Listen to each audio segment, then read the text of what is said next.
Welcome back guys. CDS exam 1 2022 का question number 34। Consider the following statement. आपने कुछ statement, तो मुझे दो स्टेटमेंट यहाँ दे रखे हैं, तो मुझे बताने में से कौन सा सही है। इससे पहला सही है, दूसरा सही है, या फिर आपका दोनों ही सही हैं, या दोनों में से कोई भी सही नहीं है। तो sum of the cubes of 3 consecutive natural number. तो आपने मान लीजिए कोई, तो पहले हम इसको सॉल्व करते हैं। तो हम कोई दो कंसेक्यूटिव नेचुरल नंबर ले लेते हैं 3। तो मान लीजिए मैंने 2 का क्यूब किया, 3 का क्यूब किया और 4 का क्यूब किया।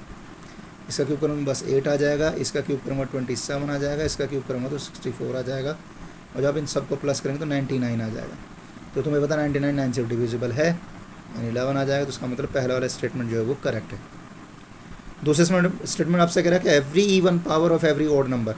तो आप कोई भी ऑड नंबर ले लीजिए। मान लीजिए सपोज कीजिए मैं कोई ऑड नंबर ले लेता हूँ 5, और मैं इसका स्क्वायर कर लेता हूँ। लेकिन स्क्वायर का मतलब उसने कहा कि पावर, जो पावर है वो इवन होनी चाहिए और नंबर जो है वो ओड होना चाहिए। तो नंबर आपके पास ओड है और पावर इवन है, तो 25 हो गया। और 25 जैसे आप 8 से डिवाइड करेंगे तो आपके पास क्या आ जाएगा, रिमाइंडर 1 बचेगा आपके पास। एक मैं दूसरा और चेक करके देख लेता हूँ। सपोज कीजिए मैंने 3 ले लिया, 3 की पावर आपने 2 कर ली, तो आपके पास 9 आ गया। अब 9 को जैसे ही आप 8 से डिवाइड करेंगे तो आपके पास फिर 1 आ जाएगा रिमाइंडर। तो उसका मतलब आपके पास ये भी स्टेटमेंट भी ट्रू है। तो उसका मतलब दोनों ही स्टेटमेंट मेरे पास ये ट्रू हैं इस केस में। चलिए क्वेश्चन अब हम देखते हैं, नेक्स्ट क्वेश्चन।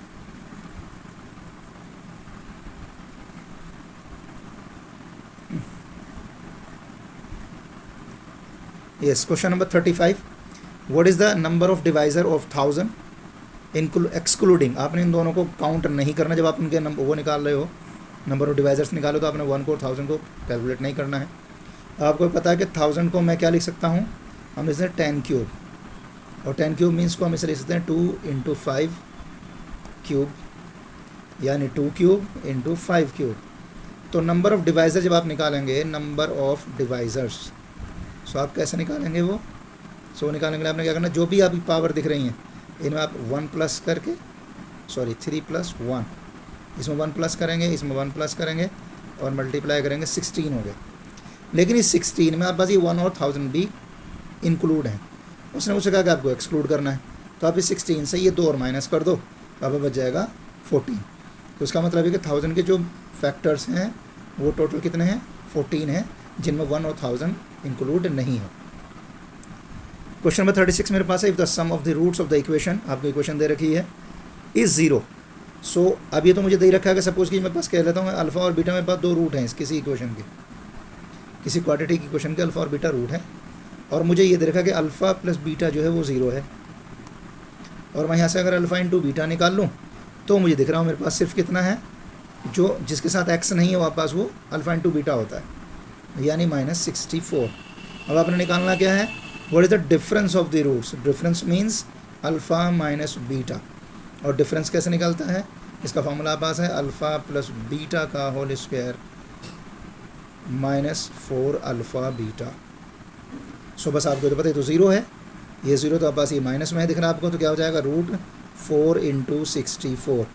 अब क्या करेंगे, 4 का हम निकाल सकते हैं बाहर, 2 64 का हम निकाल सकते हैं, 8 मल्टीप्लाई करेंगे तो टोटल आ जाएगा 16।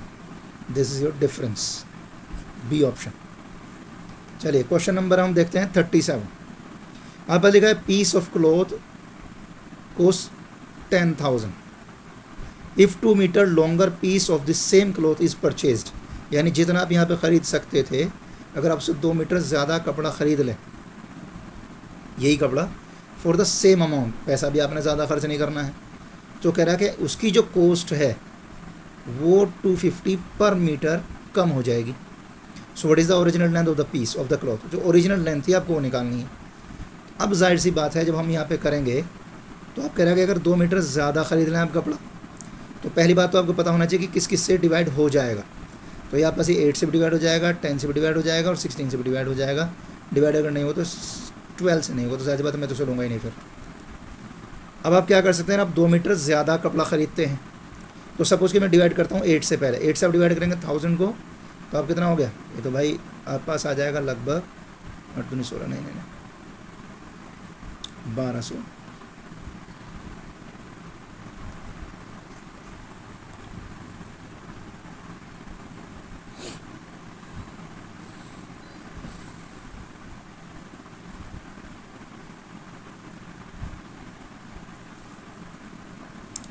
सो मेरे पास कॉस्ट आ गई 1 मीटर कपड़े की। अगर मैं 8 मीटर कपड़ा ख़रीदता हूँ तो कह रहा अगर मैं 2 मीटर ज़्यादा खरीद लूँ, यानी आप मान लीजिए सपोज के लिए आपने क्या किया 2 मीटर वो जोड़ दो, उसमें 10 मीटर हो गया। अब 10 मीटर के लिए फिर आपका रेट कितना हो जाएगा, वो आपको पता 1000 हो जाएगा। तो आप चेक कीजिए कि इन दोनों में 250 का डिफरेंस है कि नहीं है। इसने तो कहा पर 250 जो कम हो जाएगा, तो 250 कम हो जाएगा, इसका मतलब क्या हुआ फिर आप पास वो।